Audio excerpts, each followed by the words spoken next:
નમસ્કાર વિદ્યાર્થી મિત્રો, છેલ્લે આપણે કોઈ વિદ્યુત ભારોનું તંત્ર હોય તો એ વિદ્યુત ભારના તંત્રની અંદર વિદ્યુત સ્થિતિ ઉર્જા કેટલી હોય જે વિશે આપણે ભણી ગયેલા હતા. જેમાં આપણે કોઈ બે વિદ્યુત ભારો હોય અથવા ત્રણ વિદ્યુત ભારો હોય કે n વિદ્યુત ભારોનું કોઈ તંત્ર હોય તો એ તંત્ર માટે વિદ્યુત સ્થિતિ ઉર્જા કેટલી હશે જેનું સૂત્ર આપણે ભણી ગયેલા હતા.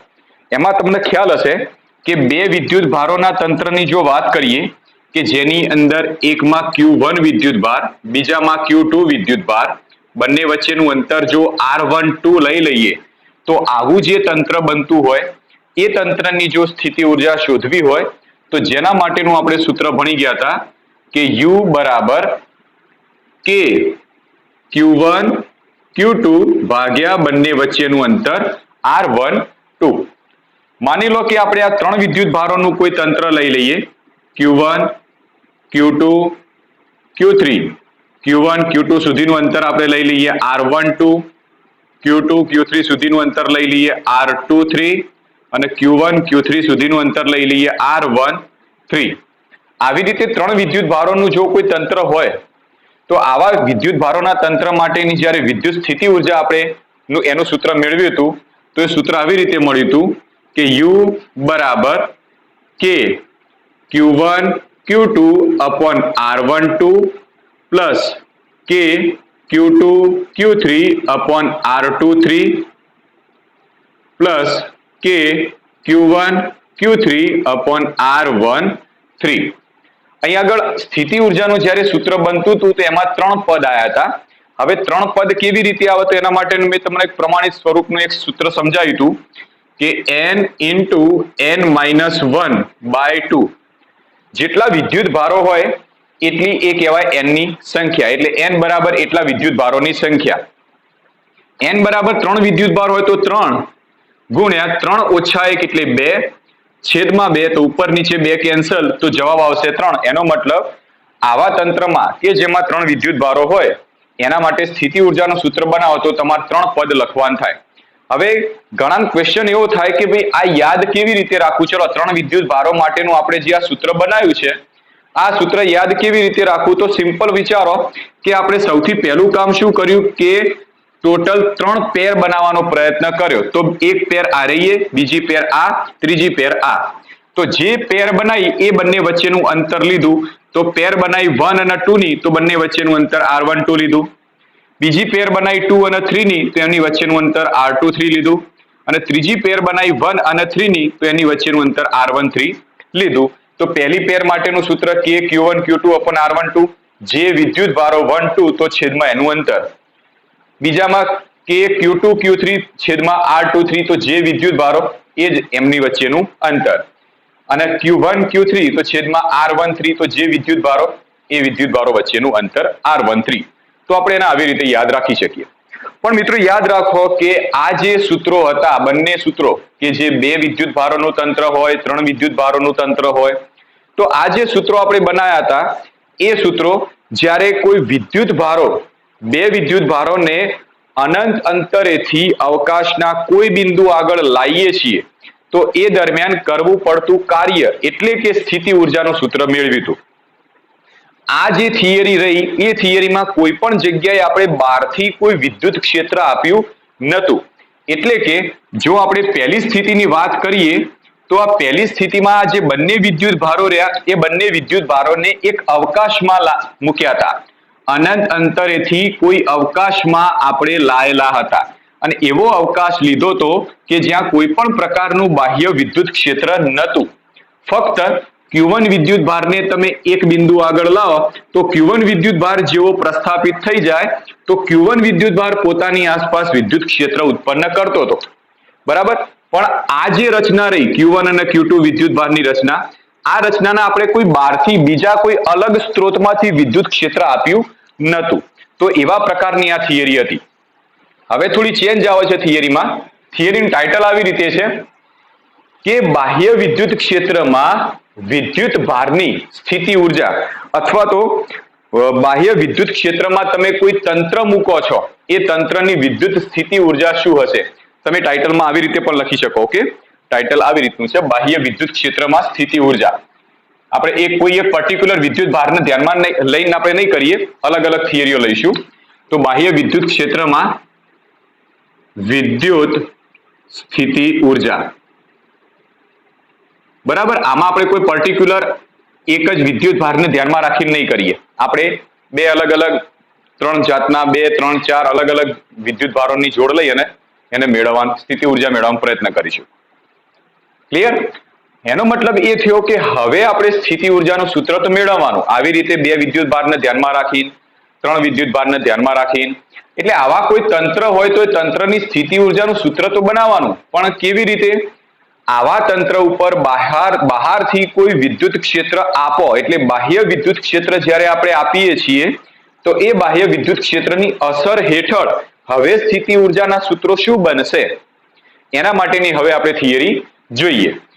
તો સૌથી પહેલા બાહ્ય વિદ્યુત ક્ષેત્રની હાજરીમાં આપણે વિદ્યુત સ્થિતિ ઉર્જાનું સૂત્ર મેળવવું છે. તો સૌથી પહેલા આપણે બાહ્ય વિદ્યુત ક્ષેત્ર માટે કોઈ સ્ત્રોત મૂકી દઈએ. તો આ જગ્યાએ માની લઈએ કે કોઈ એક સ્ત્રોત લઈ લઈએ કે જે બાહ્ય વિદ્યુત ક્ષેત્ર ઉત્પન્ન કરે છે. ધારો કે આ જગ્યાએ કોઈ એક સ્ત્રોત લઈએ કે જેની અંદર તમે જોશો તો ધન વિદ્યુત ભાર દાખલ થયેલો છે. ટૂંકમાં આ એક એવો સ્ત્રોત છે કે જેમાંથી વિદ્યુત ક્ષેત્ર નીકળે છે. તો આમાંથી વિદ્યુત ક્ષેત્ર બહાર કાઢીએ તો અસમાન વિદ્યુત ક્ષેત્ર આપણે બહાર કાઢીએ. આમાંથી અસમાન પ્રકારનું વિદ્યુત ક્ષેત્ર બહાર તરફ કાઢીએ. હવે બાહ્ય વિદ્યુત ક્ષેત્રમાં વિદ્યુત સ્થિતિ ઉર્જાનું સૂત્ર મેળવવું છે. તો સૌથી પહેલું કામ કરીએ કે આવા બાહ્ય વિદ્યુત ક્ષેત્રમાં કોઈ એક વિદ્યુત ભાર મૂકી દઈએ અને એક વિદ્યુત ભાર માટે વિદ્યુત સ્થિતિ ઉર્જાનું સૂત્ર શું મળશે એ મેળવવાનો પ્રયત્ન કરીએ.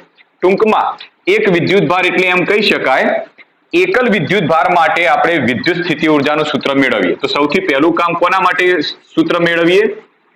એકલ વિદ્યુત ભાર માટે. એકલ વિદ્યુત ભાર, એકલ એટલે કે કોઈ એક જ વિદ્યુત ભાર માટે આપણે વિદ્યુત સ્થિતિ ઉર્જાનું સૂત્ર મેળવીએ.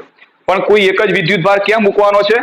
કોઈ બાહ્ય વિદ્યુત ક્ષેત્રમાં. તો કોઈ બાહ્ય વિદ્યુત ક્ષેત્ર ઉત્પન્ન કરવા માટે આપણે કોઈ સ્ત્રોત લઈ લઈએ, સ્ત્રોતમાં ધન વિદ્યુત ભાર દાખલ કરી દઈએ અને ધન વિદ્યુત ભારનું વિદ્યુત ક્ષેત્ર બહાર નીકળતી દિશામાં પણ કોઈ અસમાન પ્રકારનું વિદ્યુત ક્ષેત્ર મળે એવી રીતનો કોઈ સ્ત્રોત મૂકીએ તો જે વિદ્યુત ક્ષેત્ર છે એ અસમાન પ્રકારનું છે એવું ધારી દઈએ. હવે આ અસમાન પ્રકારના વિદ્યુત ક્ષેત્રમાં કોઈ એક એકલ વિદ્યુત ભાર મૂકી દઈએ. તો ધારો કે આ જગ્યાએ પી બિંદુ પાસે કોઈ એક વિદ્યુત ભાર મૂકી દઈએ. હવે આ જે રચના રહી એ રચનાને આપણે યામાક્ષ પદ્ધતિમાં લઈ લઈએ. તો આ રચનાને આપણે યામાક્ષ પદ્ધતિમાં સમજવા માટે અહીંયા કોઈ યામાક્ષ પદ્ધતિ બતાવી દઈએ. આ યામાક્ષ પદ્ધતિની x અક્ષ છે, આ છે એની y અક્ષ, આ છે એનું ઉગમ બિંદુ. હવે જે બિંદુ P વિચાર્યું છે ત્યાં આગળ આપણે કોઈ પરીક્ષણ વિદ્યુત ભાર લઈ લઈએ Q અથવા તો Q0. બરાબર. આ જે Q0 વિદ્યુત ભાર છે એનું ઉગમ બિંદુથી એનો સ્થાન સદિશ આપણે લઈ લઈએ. તો આ છે એનો ઉગમ બિંદુથી સ્થાન સદિશ.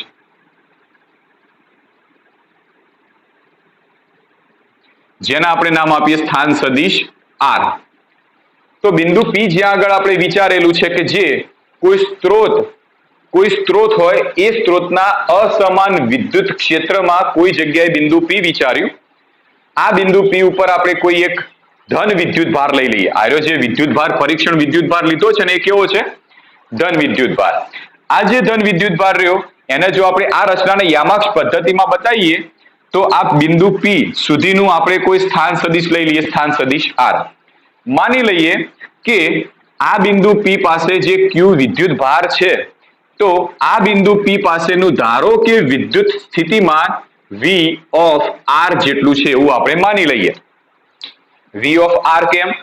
કારણ કે બિંદુ P પાસેનું વિદ્યુત સ્થિતિમાન તો હશે જ. આ વિદ્યુત સ્થિતિમાન બિંદુ P પાસેનું છે અને બિંદુ P ઉગમ બિંદુથી R સ્થાન સદિશ જેટલા અંતરે હોવાથી બિંદુ P પાસેનો વિદ્યુત સ્થિતિમાન V ઓફ R જેટલો આપણે લઈ લઈએ. હવે આપણે શું કરવું છે? હવે આપણે કરવું છે કે આ બિંદુ P પાસે જે પરીક્ષણ વિદ્યુત ભાર તમે મૂકેલો છે અથવા બિંદુવત વિદ્યુત ભાર મૂકેલો છે, તો આ બિંદુવત વિદ્યુત ભાર પાસે વિદ્યુત સ્થિતિ ઉર્જા કેટલી હશે? ચલો, તો મારે સૌથી પહેલું કામ કરવું છે કે બિંદુ P પાસે રહેલા વિદ્યુત ભારની વિદ્યુત સ્થિતિ ઉર્જા શોધવાનું. કેવી રીતે શોધીએ? તો ચલો, તો આના માટે આપણે વિદ્યુત સ્થિતિમાન વાળો જે પોઈન્ટ છે એને ધ્યાનમાં લઈએ. વિદ્યુત સ્થિતિમાનની વ્યાખ્યા શું છે? તો વિદ્યુત સ્થિતિમાનની વ્યાખ્યા આવી રીતે છે કે એકમ ધન વિદ્યુત ભારને અનંત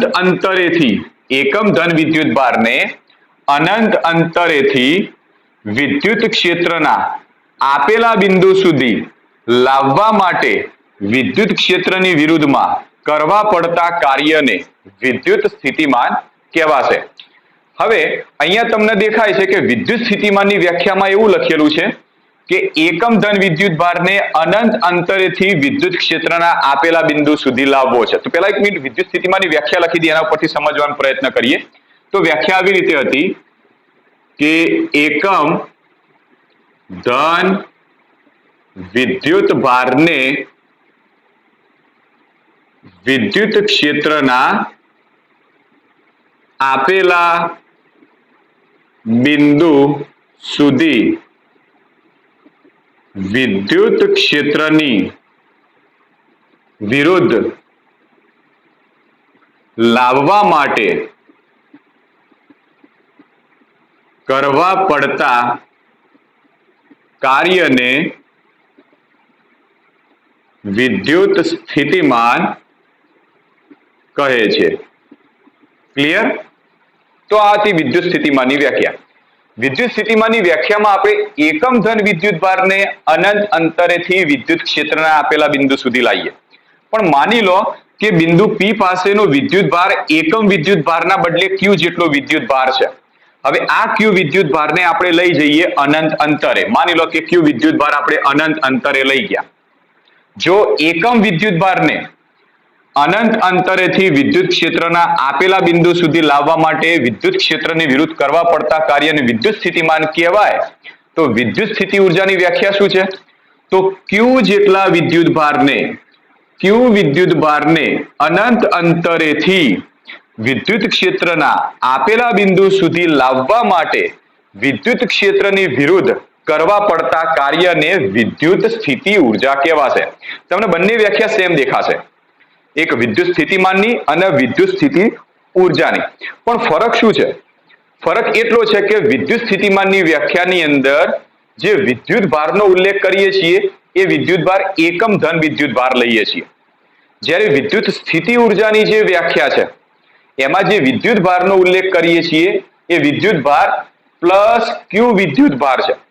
એનો મતલબ એ થયો કે અહીંયા આગળ પ્લસ Q વિદ્યુત ભારને જો અનંત અંતરેથી વિદ્યુત ક્ષેત્રના આપેલા બિંદુ સુધી લાવવું હોય એ દરમિયાન જે કાર્ય કરીએ એને વિદ્યુત સ્થિતિ ઉર્જા કહેવાશે. એટલે ટૂંકમાં આપણને એટલી ખબર પડી ગઈ કે જો બિંદુ P પાસે વિદ્યુત સ્થિતિ ઉર્જા શોધવી હોય તો અનંત અંતરેથી આ વિદ્યુત ભારને આ વિદ્યુત ક્ષેત્રના P બિંદુ સુધી લાવવું હોય એ દરમિયાન કરવું પડતું કાર્ય શોધવું પડે. ટૂંકમાં કાર્ય શોધી કાઢો એટલે P બિંદુ પાસેની વિદ્યુત સ્થિતિ ઉર્જા મળી જશે. અને આપણે જાણીએ છીએ કે કાર્ય કેવી રીતે શોધીએ છીએ? તો કાર્ય એ આ બે બિંદુઓ વચ્ચેના વિદ્યુત સ્થિતિમાનના તફાવતના સૂત્ર ઉપરથી શોધીએ છીએ. તો શરૂ કરીએ કે આ બંને બિંદુઓ વચ્ચેના વિદ્યુત સ્થિતિમાનના તફાવતના સૂત્રનો ઉપયોગ કરીને જો કરીએ તો અહીંથી આ જગ્યાએથી આ જગ્યા સુધી લાવવા માટે કરવું પડતું કાર્ય જેને W એક્સટર્નલ કહી દઈએ તો સૂત્ર શું થશે? તો અંતિમ વિદ્યુત સ્થિતિમાન ઓછા પ્રારંભિક. અંતિમ વિદ્યુત સ્થિતિમાન એટલે કે VP P બિંદુ પાસેનું ઓછા પ્રારંભિક વિદ્યુત સ્થિતિમાન એટલે V ઇન્ફાઇનાઇટ બરાબર કાર્ય W એક્સટર્નલ ભાગ્યા વિદ્યુત ભાર Q. હવે આપણે જાણીએ છીએ કે P બિંદુ આગળનું વિદ્યુત સ્થિતિમાન તો V ઓફ R જેટલું લીધેલું છે. તો V of R minus V infinite એટલે અનંત અંતરે વિદ્યુત સ્થિતિમાન કેટલું હોય? તો એ હશે 0. તો માઇનસ 0 બરાબર W એક્સટર્નલ ભાગ્યા Q અથવા તો Q0. તો therefore કરવું પડતું કાર્ય W external બરાબર કેટલું મળશે? Q into V of R. Okay, તો આટલું કાર્ય કરવું પડશે. ક્યારે? કે જ્યારે Q જેટલા વિદ્યુત ભારને એટલે કે Q જેટલા ધન વિદ્યુત ભારને અનંત અંતરેથી વિદ્યુત ક્ષેત્રના V of R વિદ્યુત સ્થિતિમાન હોય એવા બિંદુ ઉપર લાવવા માટે કરવું પડતું કાર્ય એ આટલું થશે, Q into V of R. બરાબર? તો જે કાર્ય થાય છે એ જ કાર્ય એટલે એ બિંદુ પાસેની વિદ્યુત સ્થિતિ ઉર્જા. તો આપણે લખી શકીએ કે બિંદુવત વિદ્યુત ભારને અનંત અંતરેથી V of R વિદ્યુત સ્થિતિમાન વાળા બિંદુ પર બિંદુવત વિદ્યુત ભાર Q ને વિદ્યુત ભાર પ્લસ Q ને અનંત અંતરેથી V of R વિદ્યુત સ્થિતિમાન વાળા બિંદુ પર લાવવા માટે કરવું પડતું કાર્ય એ જ તેની સ્થિતિ ઉર્જા થાય. તો therefore સ્થિતિ ઉર્જા કયા બિંદુ પાસેની? બિંદુ P પાસેની સ્થિતિ ઉર્જા, અને બિંદુ P એ ઉગમ બિંદુથી R સ્થાન સદિશ જેટલા અંતરે છે માટે સ્થિતિ ઉર્જા U of R બરાબર આટલી જ જે કાર્ય છે એટલી સ્થિતિ ઉર્જા થશે, Q into V of સ્થાન સદિશ R. ક્લિયર? તો આપણે આવી રીતે કોઈ બિંદુવત વિદ્યુત ભાર જ્યારે બાહ્ય વિદ્યુત ક્ષેત્રમાં પડ્યો હોય ત્યારે તે બિંદુવત વિદ્યુત ભારની વિદ્યુત સ્થિતિ ઉર્જા આપણે આ સૂત્રની મદદથી શોધીએ છીએ. ક્લિયર? ખ્યાલ આવી ગયો? તો આ સૂત્રની મદદથી શોધી શકાશે. હવે મિત્રો જો તમને યાદ હોય તો હું તમને ફરીથી રિવાઇન્ડ કરાવું કે માની લો કે એક અવકાશ છે કે જ્યાં કોઈ પ્રકારનું બાહ્ય વિદ્યુત ક્ષેત્ર નથી, ફક્ત કોઈ બિંદુ છે. આ જગ્યાએ કોઈ બિંદુ A છે. હવે કોઈ એક પરીક્ષણ વિદ્યુત ભાર ધારો કે અનંત અંતરે પડેલો છે આ જગ્યાએ Q વિદ્યુત ભાર. હવે આ Q વિદ્યુત ભારને અવકાશના એ બિંદુ ઉપર આપણે લાવવો છે. તો એ દરમિયાન કરવું પડતું કાર્ય W કેટલું થાય? ફરીથી કહું છું કે બિંદુ A એ કોઈ અવકાશમાં પડે છે કે જ્યાં હાલ કોઈ વિદ્યુત ક્ષેત્ર નથી. હવે કોઈ એક પરીક્ષણ વિદ્યુત ભાર અથવા તો પ્લસ Q વિદ્યુત ભારને અનંત અંતરેથી અવકાશના એ બિંદુ પર પ્રસ્થાપિત કરવો છે. તો એ દરમિયાન કરવું પડતું કાર્ય કેટલું થાય છે? 0. તો મિત્રો તમને એટલી તો ખબર પડી ગઈ કે જો કોઈ વિદ્યુત ભારને અનંત અંતરેથી અવકાશના આપેલા બિંદુ ઉપર પ્રસ્થાપિત કરો તો આપેલું બિંદુ જો બાહ્ય વિદ્યુત ક્ષેત્રની અસર હેઠળ ના આવતું હોય, એટલે કે કોઈ પણ પ્રકારનું બાહ્ય વિદ્યુત ક્ષેત્ર એના સંપર્કમાં આવતું ના હોય તો કરવું પડતું કાર્ય 0 થાય. પણ માની લો કે કોઈ બિંદુવત વિદ્યુત ભારને અનંત અંતરેથી અવકાશના એવા બિંદુ આગળ આપણે પ્રસ્થાપિત કરીએ કે જે બિંદુએ કોઈ બહારથી વિદ્યુત ક્ષેત્ર એના સાથે સંપર્કમાં આવે છે. તો એ દરમિયાન કરવું પડતું કાર્ય Q into V of R જેટલું થાય. તો આ બે પોઈન્ટો મગજમાં ફિટ કરી દેજો. બાહ્ય વિદ્યુત ક્ષેત્રની ગેરહાજરીમાં કોઈ એક બિંદુવત વિદ્યુત ભારને તમે આપેલા બિંદુ ઉપર લાવો તો કરવું પડતું કાર્ય 0, કારણ કે આ બિંદુ આગળ હાલ કોઈ જ વિદ્યુત ક્ષેત્ર નથી અને વિદ્યુત ક્ષેત્રની ગેરહાજરીમાં કરવું પડતું કાર્ય 0 થાય. પણ આવી જ રીતે જો કોઈ વિદ્યુત ભારને બાહ્ય વિદ્યુત ક્ષેત્રની અસર હેઠળ રહેલા બિંદુ A પાસે તમે લાવતા હોય તો એ દરમિયાન કરવું પડતું કાર્ય Q into V of R જેટલું થાય છે. બરાબર? તો એક પોઈન્ટ જે આગળની થિયરી હતી એ પણ રિવાઇન્ડ થઈ ગઈ અને સાથે સાથે નવી થિયરી પણ આપણે સમજી લીધી. આ તો એકલ વિદ્યુત ભાર માટે હતું. માની લઈએ કે કોઈ બે વિદ્યુત ભારો હોય અને બે વિદ્યુત ભારનું તંત્ર હોય તો એ તંત્રને જ્યારે બાહ્ય વિદ્યુત ક્ષેત્રની અસર હેઠળ લાવીએ તો એના અંદર વિદ્યુત સ્થિતિ ઉર્જા કેટલી હશે? ચલો ચેક કરીએ.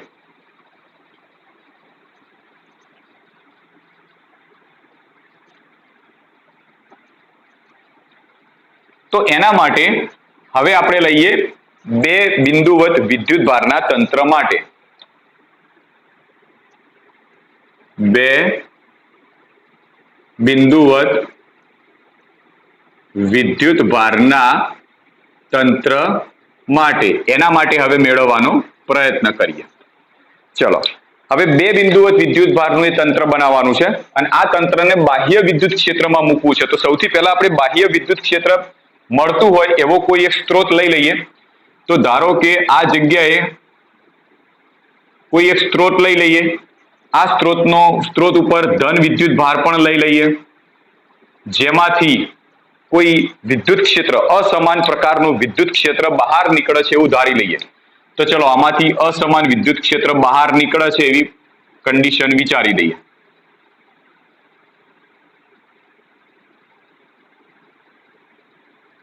ઓકે, તો આ અસમાન પ્રકારનું વિદ્યુત ક્ષેત્ર છે, બાહ્ય વિદ્યુત ક્ષેત્ર. હવે આ બાહ્ય વિદ્યુત ક્ષેત્રમાં આપણે બે બિંદુવત વિદ્યુત ભારો વિચારવાના છે. તો માની લઈએ કે આ જગ્યાએ એક વિદ્યુત ભાર લઈ લઈએ, આ જગ્યાએ એક બિંદુ લઈ લઈએ, બિંદુ P, અને આ જગ્યાએ બીજું એક બિંદુ લઈ લઈએ, બિંદુ Q. આ બંને બિંદુઓ ઉપર બે વિદ્યુત ભારો વિચારી દઈએ. એક છે Q1 અને બીજો છે Q2. બંને ધન વિદ્યુત ભારો છે એવું ધારી દઈએ. બંને વિદ્યુત ભારોને આ જે કન્ડિશન હતી એને યામાક્ષ પદ્ધતિમાં દર્શાવી દઈએ. તો યામાક્ષ પદ્ધતિની આ y અક્ષ અને આ છે એની x અક્ષ. આ છે ઉગમ બિંદુ O, આ x અક્ષ અને આ છે એની y અક્ષ. ક્લિયર? હવે જે બે બિંદુઓ P અને Q વિચાર્યા છે એના ઉગમ બિંદુથી સ્થાન સદિશ લઈ લઈએ. તો બિંદુ P નો ઉગમ બિંદુથી સ્થાન સદિશ ધારો કે આ છે, જેના આપણે નામ આપીએ સ્થાન સદિશ R1. બિંદુ Q નો ઉગમ બિંદુથી સ્થાન સદિશ લઈ લઈએ, એના આપણે નામ આપીએ સ્થાન સદિશ R2. અને સાથે સાથે આ બે બિંદુઓ રહ્યા એ બંને વચ્ચેનું અંતર પણ આપણે લઈ લઈએ, એના નામ આપી દઈએ R12. ક્લિયર? ઓકે, તો આટલી કન્ડિશન, આટલી સ્થિતિ આપણે જાણીએ છીએ. હવે આવા જે બે વિદ્યુત ભારો રહ્યા એ બંને વિદ્યુત ભારો માટે, વિદ્યુત ભારોના તંત્ર માટે જ્યારે વિદ્યુત ભારોને બાહ્ય વિદ્યુત ક્ષેત્રની અસર હેઠળ મૂકીએ તો આવી સ્થિતિમાં આ બંને જે વિદ્યુત ભારોનું તંત્ર રહ્યું એની વિદ્યુત સ્થિતિ ઉર્જા કેટલી હશે આપણે ચેક કરીએ. બરાબર? આ બંને વચ્ચેનું અંતર અદિશ લઈ લઈએ, અંતર R12 લઈ લઈએ. બરાબર? જેથી ગણતરીમાં ઈઝી પડે. હવે આ જે તંત્ર છે એ તંત્રની વિદ્યુત સ્થિતિ ઉર્જા મેળવવી છે, પણ આપણે આગળ ભણી ગયેલા છીએ થિયરી રિવાઇન્ડ કરો. કઈ આગળ આપણે આવી થિયરી ભણી ગયેલા કે આ જગ્યાએ માની લો કે A બિંદુ છે, આ જગ્યાએ B બિંદુ છે. હવે A બિંદુ ઉપર Q1 વિદ્યુત ભાર પ્રસ્થાપિત કરવો છે, B બિંદુ ઉપર Q2 વિદ્યુત ભાર પ્રસ્થાપિત કરવો છે. બંને વચ્ચેનું અંતર R12 જેટલું છે. હવે A બિંદુ ઉપર જો મારે Q1 વિદ્યુત ભાર અને B બિંદુ ઉપર Q2 વિદ્યુત ભાર પ્રસ્થાપિત કરવો હોય તો શું કરવું પડે? તો સ્વાભાવિક છે કે આ બંને વિદ્યુત ભારોને પહેલા લઈ લો અનંત અંતરે. આ જગ્યાએ Q1, આ જગ્યાએ Q2 અનંત અંતરે લઈ લો. ઓકે, સૌથી પહેલા આ થિયરીમાં આપણે એવું ભણ્યા હતા કે Q1 વિદ્યુત ભારને અનંત અંતરેથી અવકાશના એ બિંદુ ઉપર લાવો, એ દરમિયાન કરવું પડતું કાર્ય શોધી કાઢો. પછી Q2 વિદ્યુત ભારને અનંત અંતરેથી અવકાશના B બિંદુ આગળ લાવો, એ દરમિયાન કરવું પડતું કાર્ય W2 શોધી કાઢો. હવે બંને વિદ્યુત ભારો A અને B બિંદુ ઉપર આવી ગયા. તો હવે આ તંત્રનું કુલ કાર્ય એ આ બંને કાર્યોના સરવાળા બરાબર થશે. ક્લિયર? અને આ જે કુલ કાર્ય થયું એટલી જ આપણી સ્થિતિ ઉર્જા એટલે કે તંત્રની સ્થિતિ ઉર્જા મળશે. બરાબર? સેમ પ્રોસેસ આના માટે વિચારીએ. અહીંયા પણ એ જ કરી લઈએ કે P અને Q આ બંને બિંદુઓ ઉપર Q1 અને Q2 વિદ્યુત ભારને પ્રસ્થાપિત કરવા છે. તો સૌથી પહેલું કામ શું કરીએ કે આ બંને વિદ્યુત ભારોને અહીંથી ઉખાડી કાઢીએ અને લઈ જઈએ અનંત અંતરે. આ જગ્યાએ અનંત અંતરે બંને વિદ્યુત ભારોને લઈ જઈએ. ધારો કે Q1 લઈ ગયા અને અહીંયા આગળ Q2 લઈ ગયા, બંને વિદ્યુત ભારોને અનંત અંતરે લઈ ગયા. સૌથી પહેલું કામ કરીએ, Q1 વિદ્યુત ભારને અવકાશના જે બાહ્ય વિદ્યુત ક્ષેત્ર વાળો વિસ્તાર છે એ વિસ્તારમાં પી બિંદુ આગળ લાવીએ, એ દરમિયાન કરવું પડતું કાર્ય શોધી કાઢીએ. પછી Q2 વિદ્યુત ભારને અવકાશના બાહ્ય વિદ્યુત ક્ષેત્રમાં રહેલા Q બિંદુ ઉપર લાવીએ, એ દરમિયાન કરવું પડતું કાર્ય શોધી કાઢીએ. બંને કાર્યોનો સરવાળો કરીએ તો એ આ તંત્રનું કુલ કાર્ય મળશે અને જે કુલ કાર્ય થયું એ જ આપણી વિદ્યુત સ્થિતિ ઉર્જા થશે. તો પ્રોસેસ સેમ છે, કોઈ જ ચેન્જીસ નથી. તો શરૂ કરીએ. ચલો, થિયરીના લખાણમાં થોડા શબ્દો ઉમેરું છું કે લખાણમાં આપણે આ રીતે લખી શકીએ કે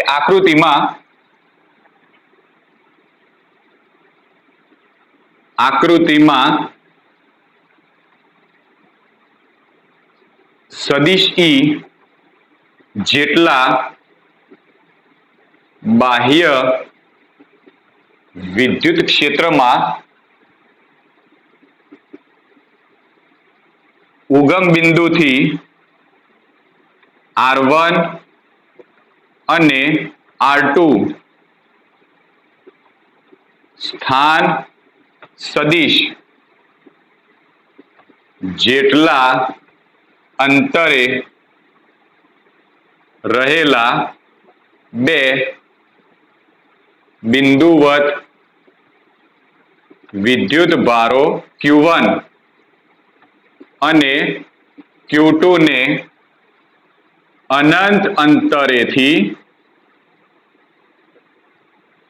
P અને Q બિંદુ પર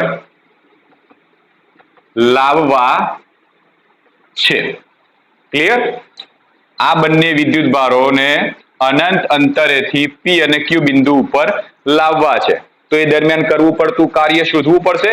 તો સૌથી પહેલા Q1 વિદ્યુત ભારને અનંત અંતરેથી વિદ્યુત ક્ષેત્રના સ્થાન સદિશ R1 ધરાવતા બિંદુ P પાસે આપણે લાવીએ અને એ દરમિયાન કરવું પડતું કાર્ય શોધી કાઢીએ. તો Q1 વિદ્યુત ભારને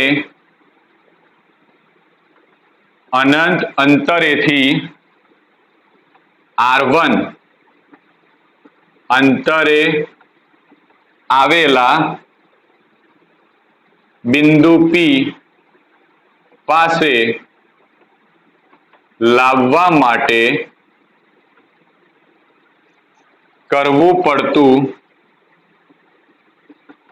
કાર્ય, ચલો એનું નામ આપીએ W1. કેવી રીતે મળશે? તો હમણાં આગળની થિયરી યાદ કરો. આગળની થિયરીમાં શું કર્યું હતું કે અહીંયા ધારો કે બાહ્ય વિદ્યુત ક્ષેત્ર હતું. આ બાહ્ય વિદ્યુત ક્ષેત્રમાં આપેલું બિંદુ P હતું કે જેનો ઉગમ બિંદુથી સ્થાન સદિશ R હતો.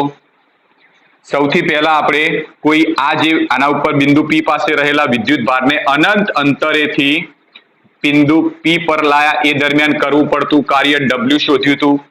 જેનું સૂત્ર શું મળ્યું હતું? તો જે વિદ્યુત ભારને તમે લાવો છો એ વિદ્યુત ભાર ગુણ્યા જે બિંદુ ઉપર લાવો છો એ બિંદુનું વિદ્યુત સ્થિતિમાન. તો અહીંયા આગળ P અને Q આ જે બંને બિંદુઓ રહ્યા એ બંને બિંદુઓ ઉપરના વિદ્યુત સ્થિતિમાન આપણે પહેલા નક્કી કરી કાઢીએ.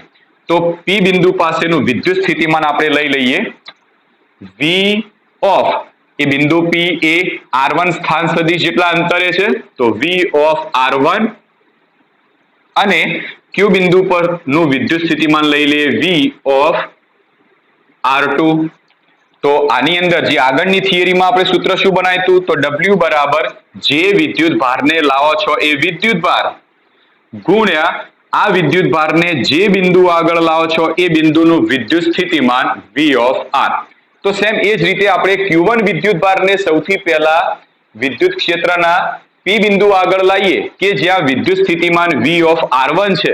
તો એ દરમિયાન કરવું પડતું કાર્ય W1 કેટલું થશે? તો જે વિદ્યુત ભારને લાવો છો એ વિદ્યુત ભાર. તો સૌથી પહેલા આપણે Q1 વિદ્યુત ભારને લાવીએ છીએ અને કયા બિંદુ આગળ લાવીએ? P બિંદુ આગળ. અને P બિંદુ આગળ વિદ્યુત સ્થિતિમાન કેટલું છે? V of R1. તો આ આપણને કાર્ય મળ્યું W1, સમીકરણ 1. સેમ આવી રીતે Q2 વિદ્યુત ભારને બાહ્ય વિદ્યુત ક્ષેત્રના Q બિંદુ આગળ લાવીએ એ દરમિયાન કરવું પડતું કાર્ય શોધી કાઢીએ.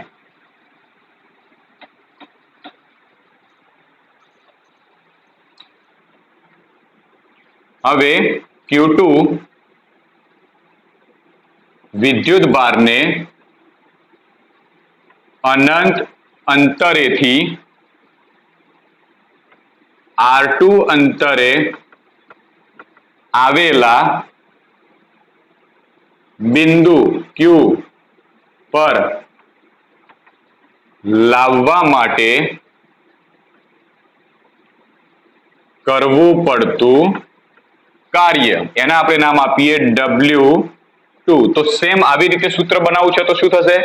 તો Q2 વિદ્યુત ભારને તમે જ્યારે અનંત અંતરેથી વિદ્યુત ક્ષેત્રના Q બિંદુ આગળ લાવશો તો એ દરમિયાન કરવું પડતું કાર્ય સેમ આ સૂત્રની મદદથી શું બને?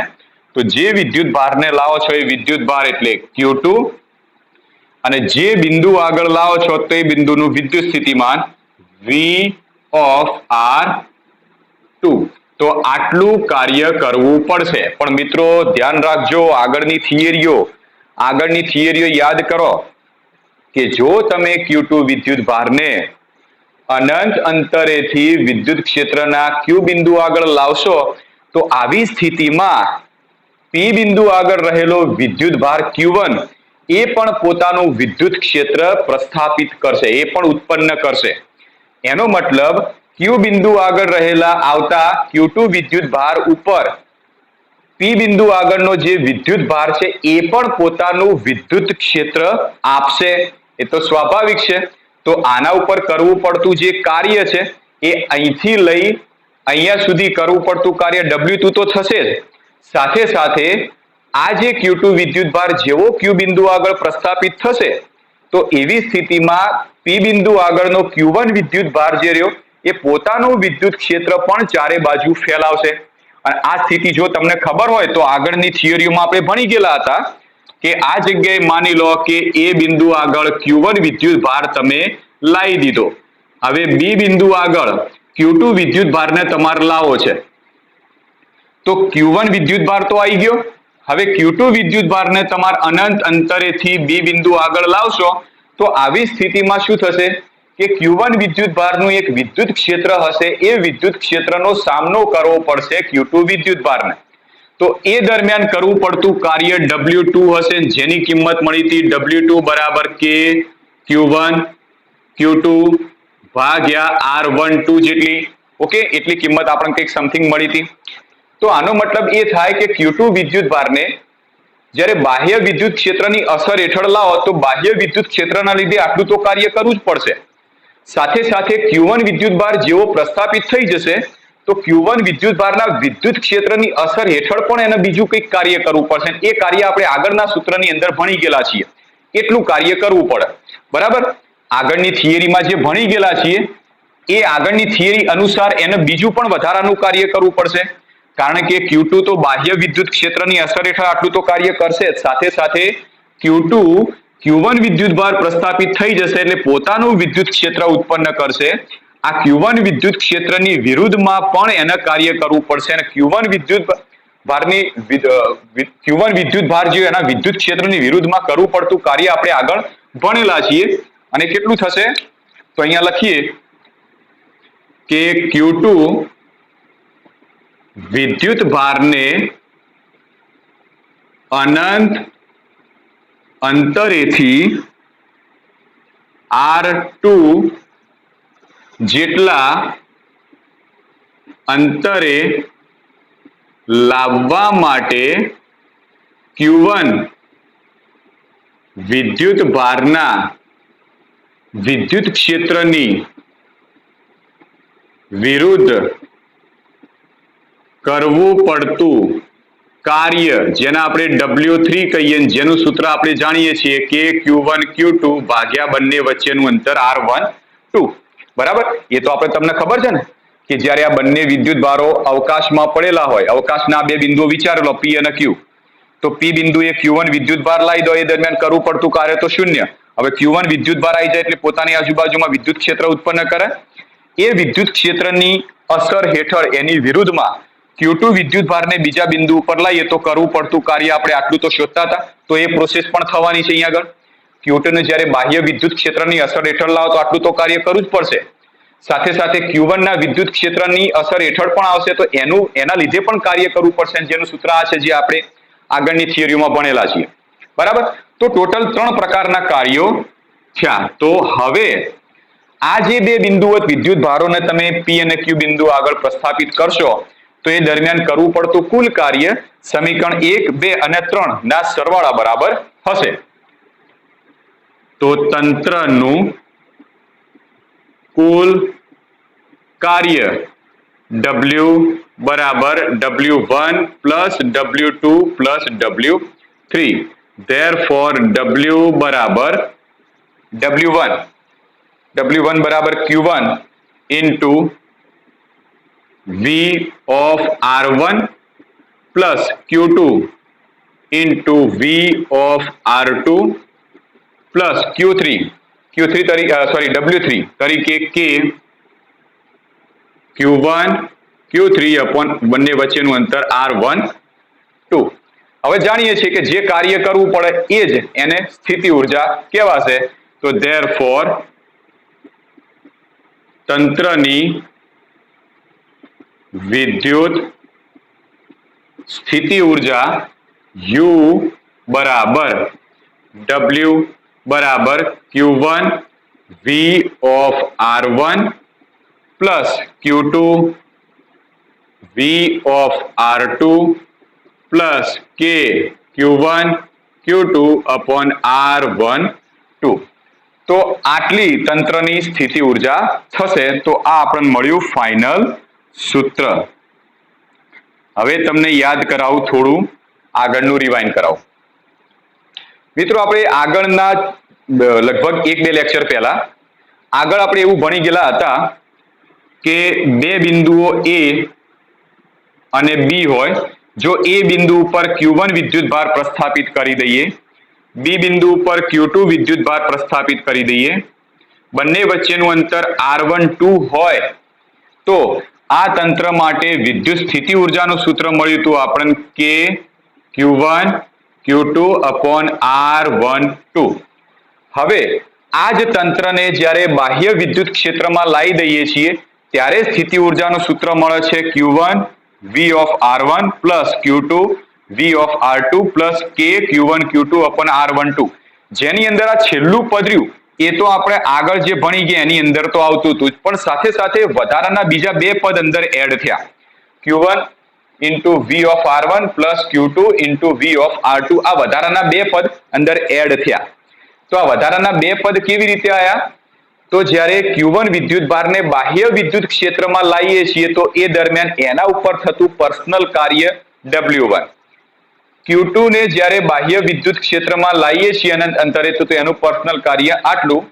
અને આ Q2 ને જ્યારે Q બિંદુ ઉપર લાવીએ છીએ તો Q1 ની અસર હેઠળ થતું કાર્ય એ ત્રીજું કાર્ય. ચલો હું તમને એક પ્રશ્ન પૂછું, તમારી રીતે થોડું વિચારજો. માની લો કે આ બે બિંદુવત વિદ્યુત ભારો છે, એના બદલે 3 બિંદુવત વિદ્યુત ભારો હોય, 3 બિંદુવત વિદ્યુત ભારો, તો સીધું મને કહેજો કે આ સૂત્ર શું લખાશે 3 બિંદુવત વિદ્યુત ભારો માટે? તો સૌથી પહેલા શું વિચારવાનું કે 3 બિંદુવત વિદ્યુત ભારો માટે જ્યારે આ 3 બિંદુવત વિદ્યુત ભારોને આપણે બાહ્ય વિદ્યુત ક્ષેત્રની અસર વિના અવકાશમાં જ્યારે મૂક્યા હતા ત્યારે સૂત્ર શું મળતું હતું પહેલા એ વિચારો. ત્યારે સૂત્ર શું મળતું હતું? તો સૂત્ર આપણને આવી રીતે મળતું હતું કે U બરાબર K Q1 Q2 upon R12 plus K Q2 Q3 upon R23 plus K Q1 Q3 upon R13. આવું સૂત્ર તો મળતું હતું જ. એનો મતલબ એ થયો કે જ્યારે 3 વિદ્યુત ભારોના તંત્રને બાહ્ય વિદ્યુત ક્ષેત્રમાં મૂકી દઈએ તો એના માટેની તંત્રની સ્થિતિ ઉર્જાના સૂત્રમાં 3 પદ તો આવવાના જ છે. જેમ પેલામાં 2 વિદ્યુત ભારો હતા તો એનું તો સૂત્ર આવ્યું જ, મતલબ કે આ 3 પદ તો આવશે જ. આગળ બીજા વધારાના 3 પદ કયા એડ થશે? તો Q1 ને જ્યારે અનંત અંતરેથી લાવીશું તો એના માટેનું કાર્ય Q1 into V of R1. Q2 વિદ્યુત ભારને લાવીશું તેના માટે થતું કાર્ય Q2 into V of R2. અને Q3 વિદ્યુત ભારને અનંત અંતરેથી લાવીશું તેના ઉપર થતું કાર્ય Q3 into V of R3. તો આ રીતે 6 પદનું સમીકરણ મળી શકે. જો તમારે સાબિત કરવું હોય તો શાંતિથી રફમાં અથવા સાબિત કરી અને તમે મને મોકલી શકો છો 3 વિદ્યુત ભારો માટે. તો ક્લિયર? તો અહીંયા સુધીની આપણી આ જે થઈ એ થિયરી. 2 વિદ્યુત ભારોનું તંત્ર હોય તો એના માટે તંત્રની વિદ્યુત સ્થિતિ ઉર્જા આપણે આ સમીકરણની મદદથી શોધી શકીએ. સૂત્ર આપણે યાદ રાખવાનું થશે. આના ઉપરથી આપણે એક દાખલો ગણીએ. ઉદાહરણ નંબર 2.5. ઉદાહરણ નંબર 2.5 લઈ લઈએ.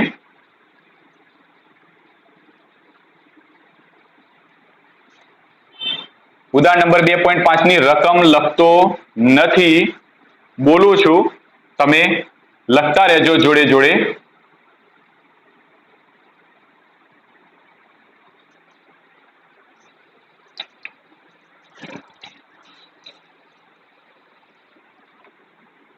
ઉદાહરણ નંબર 2.5. શરૂઆતનો ખાલી પોર્શન પહેલો વિભાગ લખું છું ખાલી, એટલે તમને ખબર પડે, કારણ કે પહેલા વિભાગમાં કેટલાક મૂલ્યો છે. એ આવી રીતે પહેલો વિભાગ છે, એ નંબરનો વિભાગ, કે -900 સેન્ટીમીટર અને 900 સેન્ટીમીટર સ્થાનોએ રહેલા 2 વિદ્યુત ભારો. સ્થાનોએ રહેલા 2 વિદ્યુત ભારો 7 માઇક્રોકુલમ અને -2 માઇક્રોકુલમ છે. આ તંત્રની બાહ્ય વિદ્યુત ક્ષેત્ર વિના વિદ્યુત સ્થિતિ ઉર્જા ગણો.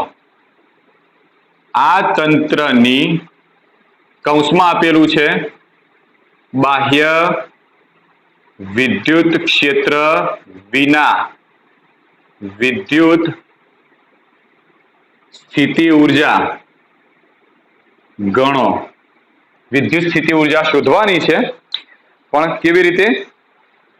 બાહ્ય વિદ્યુત ક્ષેત્ર વિના. તો સૌથી પહેલું કામ આપણે કરીએ કે 2 વિદ્યુત ભારો 7 માઇક્રોકુલમ અને -2 માઇક્રોકુલમ ને જે સ્થાનો ઉપર લેવા છે એ સ્થાન ઉપર ગોઠવી દઈએ.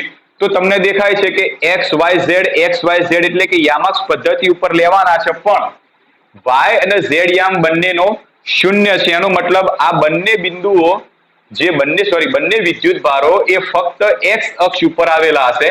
આ -9 એટલે -X અક્ષ ઉપર હશે, આ +9 એટલે +X અક્ષ ઉપર હશે. તો બંને વિદ્યુત ભારો આવી સ્થિતિમાં રહેલા હશે. ધારો કે આપણે ફક્ત X અક્ષ જ દોરી કાઢીએ, કારણ કે Y અને Z અક્ષ 0 થઈ જાય છે. માની લો કે આ છે ઉગમ બિંદુ O. હવે પહેલો 7 માઇક્રોકુલમનો વિદ્યુત ભાર એ -9 સેન્ટીમીટર, ઉગમ બિંદુથી -9 સેન્ટીમીટર, એટલે આ તમે કહી શકો +X અક્ષ, આ છે -X અક્ષ. તો 9 સેન્ટીમીટર આ જગ્યાએ ક્યાંક આવતું હશે એવું વિચારી લઈએ. તો આ જગ્યાએ બિંદુ P લઈ લઈએ, જેના યામ આપેલા છે -900, અને આ જગ્યાએ જે વિદ્યુત ભાર છે જેની કિંમત છે 7 માઇક્રોકુલમ. બીજો -2 માઇક્રોકુલમ કઈ જગ્યાએ છે? 900. એનો મતલબ ઉગમ બિંદુથી 9 સેન્ટીમીટર આ બાજુ અંતરે ધન મૂલ્ય છે, એટલા માટે આ જગ્યાએ ધારો કે Q બિંદુ લઈ લઈએ અને એ જગ્યાનું નામ લઈ લઈએ 900, અને આ જગ્યાએ જે વિદ્યુત ભાર છે -2 માઇક્રોકુલમ છે. હવે આવી રીતનું કોઈ તંત્ર બન્યું છે, તો આ તંત્રની વિદ્યુત સ્થિતિ ઉર્જા ગણવાની છે, પણ બાહ્ય વિદ્યુત ક્ષેત્રની ગેરહાજરીમાં. તો વિચારો, બાહ્ય વિદ્યુત ક્ષેત્રની હાજરીમાં સૂત્ર શું થાય અને ગેરહાજરીમાં શું થાય? તો ગેરહાજરીમાં સૂત્ર સીધું જ આપણે જાણીએ છીએ કે 2 વિદ્યુત ભારો હોય તો એના માટે બાહ્ય વિદ્યુત ક્ષેત્રની ગેરહાજરીમાં સૂત્ર થાય કે Q1 Q2 upon R12. Simple. Okay. હવે R12 એટલે શું? આ બંને વિદ્યુત ભારો વચ્ચેનું અંતર. ચલો કેટલું થશે તો ચેક કરીએ. ઉગમ બિંદુથી P બિંદુ એ 9 સેન્ટીમીટર લેફ્ટ સાઈડ એટલે -X અક્ષની દિશામાં છે, પણ ઉગમ બિંદુથી P બિંદુ સુધીનું અંતર 9 સેન્ટીમીટર તો થવાનું જ, ભલે ઋણ સાઈડ હોય પણ અંતર તો 9 સેન્ટીમીટર. સેમ એવી રીતે -2 માઇક્રોકુલમ ઉગમ બિંદુથી ધન X અક્ષ તરફ પણ 9 સેન્ટીમીટર જેટલા અંતરે દૂર થવાનું, તો આ 9 સેન્ટીમીટર થશે. તો કુલ અંતર કેટલું થયું બંને વચ્ચેનું? 18 સેન્ટીમીટર થયું, જેના આપણે R12 તરીકે ઓળખીએ. તો સૌથી પહેલા આપણે અહીંયા આગળ ડેટા બનાવીએ. માની લો કે આને Q1 વિદ્યુત ભાર કહી દઈએ, આ જગ્યાને Q1 વિદ્યુત ભાર કહી દઈએ, આને Q2 વિદ્યુત ભાર કહી દઈએ. તો Q1 બરાબર 7 માઇક્રોકુલમ બરાબર 7 ગુણ્યા 10 ની માઇનસ 6 ઘાત કુલમ. Q2 બરાબર -2 માઇક્રોકુલમ બરાબર -2 ગુણ્યા 10 ની માઇનસ 6 ઘાત કુલમ. બંને વચ્ચેનું અંતર જેના આપણે R12 અથવા તો એકલા R પણ કહી શકો, કોઈ ચિંતા નહીં. તો R12 બરાબર લઈ લો 18 સેન્ટીમીટર બરાબર 18 ગુણ્યા 10 ની માઇનસ 2 ઘાત મીટર. બધા SI એકમમાં લાવી દઈએ. આપણે બાહ્ય વિદ્યુત ક્ષેત્રની ગેરહાજરીમાં વિદ્યુત સ્થિતિ ઉર્જા શોધવાની છે, તે મતલબ કે U ની કિંમત આપણે શોધવાની છે. તો ચલો શરૂઆત કરી દઈએ ફટાફટ. બાહ્ય વિદ્યુત ક્ષેત્રની ગેરહાજરીમાં વિદ્યુત સ્થિતિ ઉર્જા U બરાબર, સૂત્ર જાણીએ છીએ, ગેરહાજરીમાં કયું છે કે Q1 Q2 upon R12. ચલો કિંમતો ફટાફટ લઈ લઈએ. K ની કિંમત થશે 9 ગુણ્યા 10 ની 9 ઘાત. Q1 તરીકે થશે -7 Q1 તરીકે 7 માઇક્રોકુલમ ને, તો 7 ગુણ્યા 10 ની માઇનસ 6 ઘાત, અને Q2 તરીકે -2 ગુણ્યા 10 ની માઇનસ 6 ઘાત છેદમાં R12 એટલે બંને વચ્ચેનું અંતર 18 સેન્ટીમીટર, એટલે 18 ગુણ્યા 10 ની માઇનસ 2 ઘાત. માઇનસ તમે 12 લઈ લો તો માઇનસ આ પદ તમે આ રીતે લખો કે 9 ગુણ્યા 10 ની 9 ઘાત ગુણ્યા 7 ગુણ્યા 10 ની માઇનસ 6 ઘાત ગુણ્યા 2 ગુણ્યા 10 ની માઇનસ 6 ઘાત છેદમાં 18 ગુણ્યા 10 ની માઇનસ 2 ઘાત. તો ફાઇનલ જવાબ થશે તમારો જવાબ આવશે આનો 0.7 માઇનસ 0.7 જૂલ. તો પહેલી ઉર્જા U કેટલી આવી? 0.7 જૂલ, પણ કેવી? માઇનસ. તો પહેલા વિભાગની કિંમત તરત મળી ગઈ વિદ્યુત ક્ષેત્રની ગેરહાજરીમાં. બી વિભાગ જે છે એ બી વિભાગ જોઈએ હવે.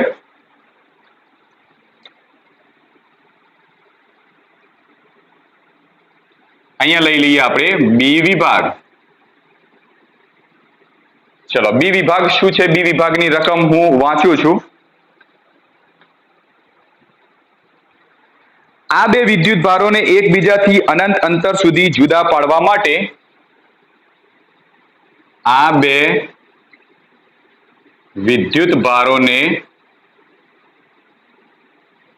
એકબીજાથી અનંત અંતર સુધી જુદા પાડવા માટે કેટલું કાર્ય જરૂરી છે? કેટલું કાર્ય જરૂરી છે? હવે શું કીધું છે સમજો. સૌથી પહેલા બંને વિદ્યુત ભારોને 18 સેન્ટીમીટર જેટલા અંતરે રાખ્યા હતા. એ દરમિયાનની સ્થિતિ ઉર્જા આપણે શોધી કાઢી. હવે આ બંને વિદ્યુત ભારોને છૂટા કરવાના છે, અનંત અંતર સુધી લઈ જવાના છે. તો એ દરમિયાન કેટલું કાર્ય કરવું પડે? જ્યારે કાર્ય શોધવાનું થાય ને, એટલે મગજમાં સીધું જ વિદ્યુત સ્થિતિમાનના તફાવતના વાળા સૂત્રનો ઉપયોગ કરી શકો તમે. બરાબર, એક એનો ઉપયોગ કરી શકો. આ ઉપરાંત બીજું પણ તમે જાણો છો કે જ્યારે બે વિદ્યુત ભારો કોઈ ચોક્કસ સ્થાને હોય એ દરમિયાનની ચોક્કસ પ્રકારની સ્થિતિ ઉર્જા જો તમને ખબર હોય. હવે બીજો પોઈન્ટ તમને એ પણ ખબર હોય કે જ્યારે બંને વિદ્યુત ભારોને તમે અનંત અંતરે લઈ જાઓ તો અનંત અંતરે વિદ્યુત સ્થિતિ ઉર્જા કેટલી થાય? 0 થાય છે. તો અનંત અંતરની વિદ્યુત સ્થિતિ ઉર્જા 0, આપેલા અંતરની વિદ્યુત સ્થિતિ ઉર્જા -0.7 જૂલ. તો કાર્ય શોધવું હોય તો કાર્ય ઉર્જા પ્રમેયનો પણ ઉપયોગ કરી શકો. કેવી રીતે? કે કરવું પડતું કાર્ય W બરાબર સ્થિતિ ઉર્જામાં થતો ફેરફાર, એટલે કે ફાઇનલ સ્થિતિ ઉર્જા ઓછા ઇનિશિયલ સ્થિતિ ઉર્જા. ફાઇનલ એટલે અનંત અંતરે મૂકો છો એ દરમિયાનની સ્થિતિ ઉર્જા, અને ઇનિશિયલ એટલે પહેલા 18 સેન્ટીમીટર અંતરે હતા એની સ્થિતિ ઉર્જા. આ બંનેનો તફાવત લો એટલે કરવું પડતું કાર્ય મળી જાય. તો સિમ્પલ કાર્ય ઉર્જા પ્રમેયનો ઉપયોગ કરીએ. તો લખીએ બંને વિદ્યુત ભારોને અનંત અંતરે લઈ જવા માટે કરવું પડતું કાર્ય ઉર્જા પ્રમેય પ્રમાણે મળે. તો કાર્ય ઉર્જા પ્રમેય પ્રમાણે લખવું હોય તો શું લખાય?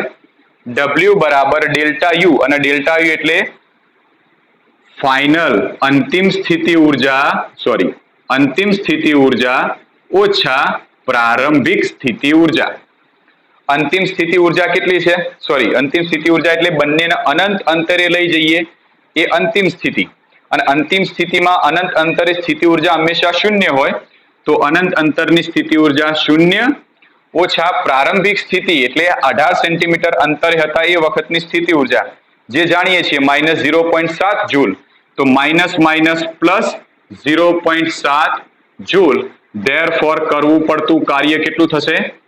0.7 જૂલ. તો અનંત અંતરે લઈ જાય એ દરમિયાન જેટલી સ્થિતિ ઉર્જા હોય એટલું જ કાર્ય કરવું પડે. સિમ્પલ, આટલું તો જાણીએ છીએ. બરાબર. ગયા આપણે દાખલો જોયો તો ઇલેક્ટ્રોન વાળો એની અંદર. બરાબર. 2 પોઈન્ટ થઈ ગયા. ત્રીજો પોઈન્ટ છે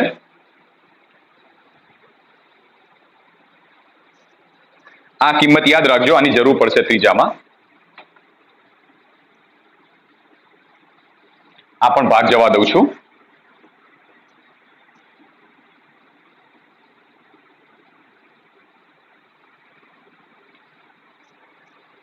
ત્રીજો વિભાગ આપણે અહીંયા લખીએ, રકમ અહીંયા લખીએ છીએ. ત્રીજા વિભાગની જે કિંમત છે, રકમ છે, આપણે અહીંયા લખીએ. સી વિભાગ રકમ જોજો. ધારો કે આ વિદ્યુત ભારોના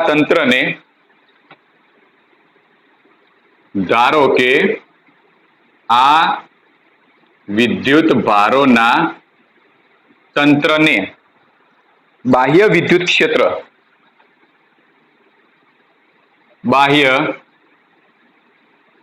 વિદ્યુત ક્ષેત્ર E બરાબર A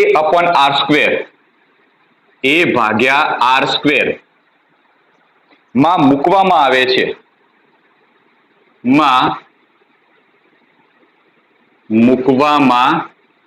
આવે છે, જ્યાં A બરાબર 9 × 10⁵ ન્યૂટન પ્રતિ કુલમ ઇન્ટુ મીટર સ્ક્વેર છે. તો આ તંત્રની સ્થિતિ ઉર્જા કેટલી છે? તો આ તંત્રની સ્થિતિ ઉર્જા કેટલી? હવે શું કીધું છે સમજજો.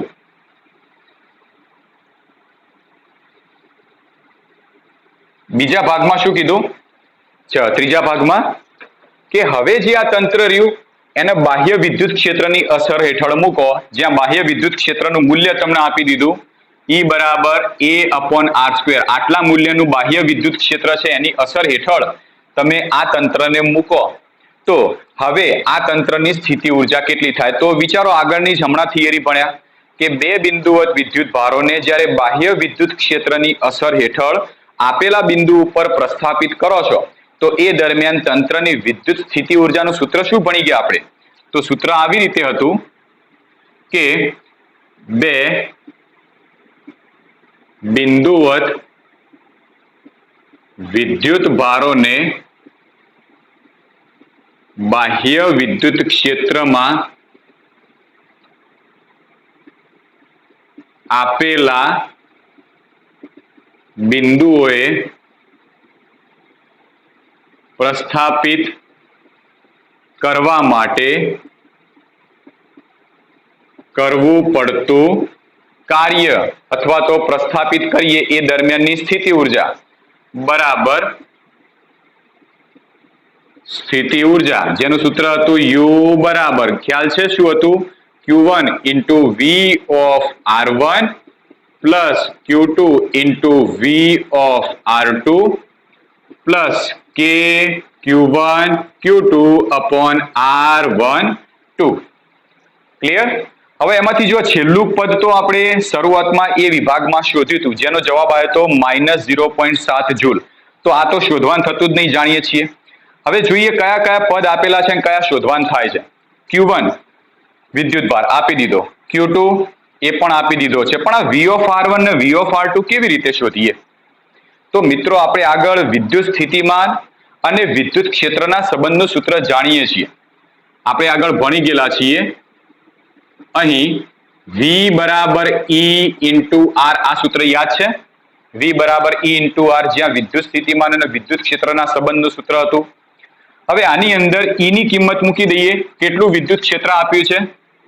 A ભાગ્યા R square into R. Therefore V બરાબર શું મળશે? A ભાગ્યા R મળશે.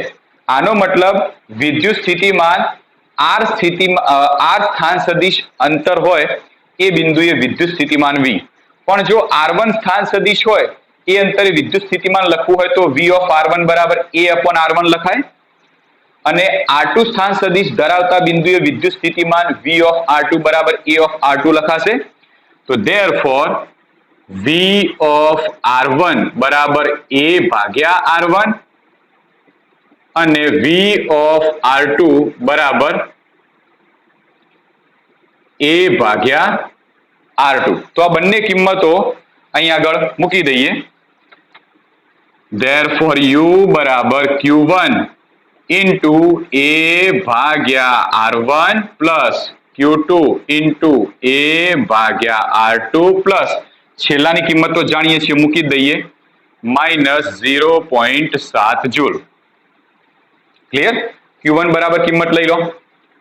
Q1 બરાબર લઈ લો 7 ગુણ્યા 10⁻⁶ ગુણ્યા એ તરીકે કિંમત આપેલી છે 9 ગુણ્યા 10⁵. તો 9 ગુણ્યા 10⁵ છેદમાં R1 એટલે શું?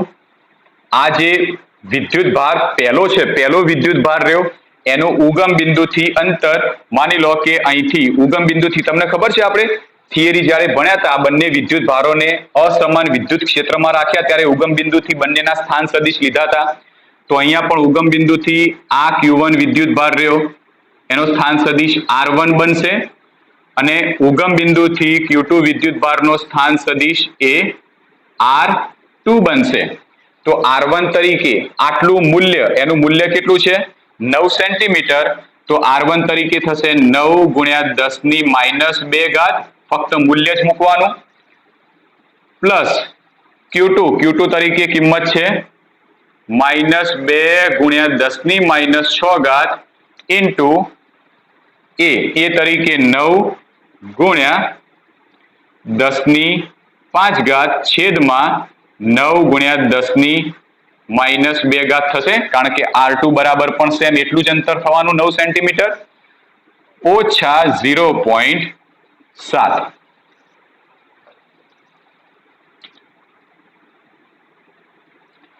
સમીકરણનું સાદું રૂપ આપીએ. અહીંયા દેખાય છે કે ઉપર નીચે 9 કેન્સલ, અહીંયા પણ 9 કેન્સલ થઈ જશે. વધશે અહીંયા આગળ 7 ગુણ્યા 10⁻, જોઈએ 10⁻² ઉપર જશે તો 10⁻+2, એટલે 5 તો હતી, બીજી 2 કરો એટલે 7, 10⁻⁶ પ્લસ 7 એટલે 10⁻1, તો 7 ગુણ્યા 10⁻1 એટલે 70 થઈ જાય. તો આ થશે 70. માઇનસ ચિહ્ન આગળ લઈ દો તો માઇનસ, સેમ આની અંદર 9 કેન્સલ થયા, 10⁻² ઉપર લઈ જાઓ તો +2, તો 10⁵ વત્તા 2 એટલે 10⁻7, અને 10⁻⁶ એટલે 10⁻⁶ અને +7 એટલે 10⁻1 ગુણ્યા 2 એટલે 20, અને છેલ્લું -0.7. તો આ બંનેનો જવાબ આવશે 50 ઓછા 0.7. ધેરફોર ફાઇનલ જવાબ મળશે 49.3 જૂલ. તો આ જે જવાબ મળ્યો બાહ્ય વિદ્યુત ક્ષેત્રની હાજરીમાં વિદ્યુત સ્થિતિ ઉર્જા આટલા મૂલ્યની હોય છે. બરાબર, એકદમ ઈઝી દાખલો છે જો તમે સૂત્ર વ્યવસ્થિત ધ્યાનમાં રાખો તો. બરાબર છે.